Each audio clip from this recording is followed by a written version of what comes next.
আসসালামু আলাইকুম। ৪৭তম বিসিএস এর প্রিলিমিনারি পরীক্ষার জন্য আমি প্রতিদিনের পড়ার রুটিন শেয়ার করছি। আপনারা যারা আমার ভিডিও নিয়মিত দেখেন তারা জানেন আমি আমার প্রতিটি ভিডিওতে কিছু পরামর্শ বা সাজেশন দিয়ে থাকি।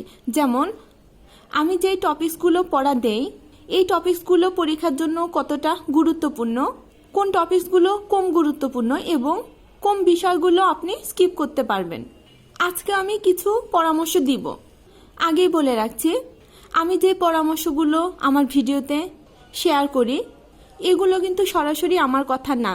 আমি যে সমস্যাগুলো সম্মুখীন হই আমি আমার শিক্ষককে বলে যে পরামর্শগুলো আমি ওনার কাছ থেকে পাই আপনাদের সুবিধার্থে আমি সেই পরামর্শগুলোই ভিডিওতে বলি। আমার ধারণা আমার এই কথাগুলো শুনলে অনেকেই উপকৃত হবেন। শুরু করছি আজকের ভিডিওটি। Turning point with Fahia YouTube চ্যানেলে আপনাদের স্বাগতম। এখানে আপনারা পাবেন job circular, job exam notice, job exam suggestion এবং জব প্রিপারেশন রিলেটেড বিভিন্ন ভিডিও। আজকে বাংলাদেশের সংবিধানটা সম্পূর্ণ পড়ব। আপনারা অনেকেই জানেন বিসিএস পরীক্ষাতে কিছু সংবিধানের অনুচ্ছেদ মুখস্থ করতে হয়, কারণ এগুলো পরীক্ষাতে আসে।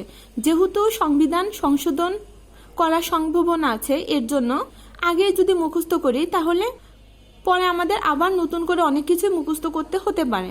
এর জন্য আমি সাধারণত অনুচ্ছেদগুলো পড়ার তালিকায় আপাতত রাখিনি।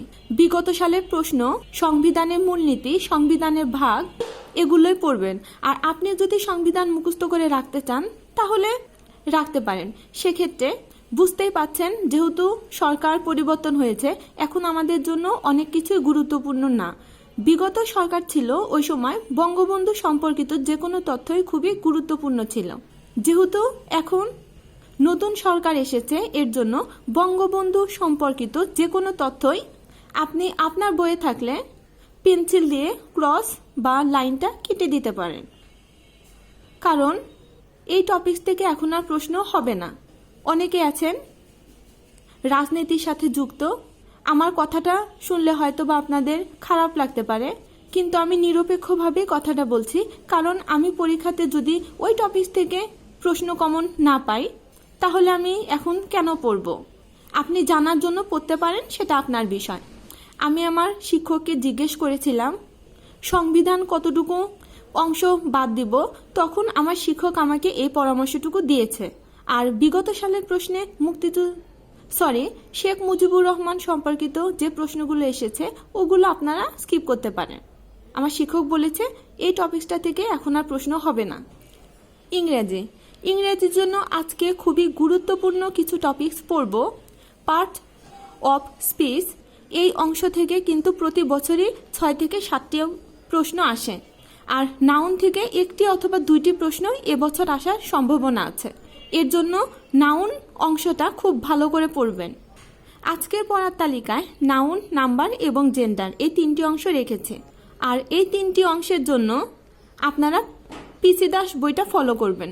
যাদের আছে তাদের তো আছে, কিন্তু যাদের নেই তারা বইটা কিনে নেবেন, কারণ পিসি দাসের বই থেকে এই টপিকসগুলোতে যে উদাহরণগুলো দেওয়া আছে ওই উদাহরণগুলো কিন্তু হুবহু তুলে দেয়।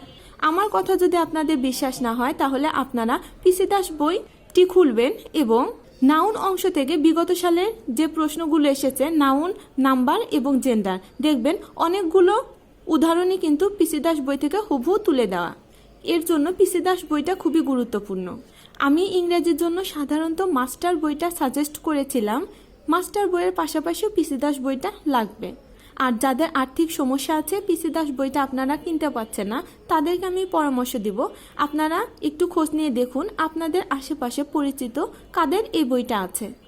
খুব একটা বেশি বড় অধ্যায় না, আপনি চাইলে ওই অধ্যায়গুলো ফটোকপি করে নিতে পারেন, তাহলে টাকার সাশ্রয় হবে। গণিতের জন্য পাটিগণিতের ঐকিক নিয়ম পড়ব। ঐকিক নিয়ম থেকেও কিন্তু মাঝে মাঝে প্রশ্ন আসে, আর ঐকিক নিয়মের সাথে আরও অনেকগুলো অধ্যায় কিন্তু রিলেটেড। আপনার অঙ্কের অনেকগুলো অধ্যায় বুঝতে কিন্তু ঐকিক নিয়মটা বোঝা খুবই জরুরি। এর জন্য ঐকিক নিয়মের অঙ্কগুলো খুব ভালোভাবে পড়বেন। যারা অনার্স মাস্টার্স পড়ুয়া আমার এই ভিডিওটি দেখে আপনারা চাকরির জন্য প্রস্তুতি নিতে পারেন। আর যারা বিসিএস এর জন্য প্রস্তুতি নিতে চাচ্ছেন, বুঝতে পারছেন না কি পড়তে হবে, কতটুকু পড়তে হবে, কোন কোন বই পড়তে হবে, অবশ্যই আমার ভিডিওগুলো ফলো করলে উপকৃত হবেন। আমার ভিডিওটি ভালো লাগলে আমার ভিডিওতে লাইক দিয়ে প্লিজ চ্যানেলটা সাবস্ক্রাইব করবেন। আর যদি মনে করেন আমার ভিডিওগুলো আপনাদের ফ্রেন্ড সার্কেলদের জন্যও গুরুত্বপূর্ণ, তাহলে আমার ভিডিওটা তাদের সাথে শেয়ার করবেন। ভিডিওটি দেখার জন্য ধন্যবাদ। আল্লাহ হাফেজ।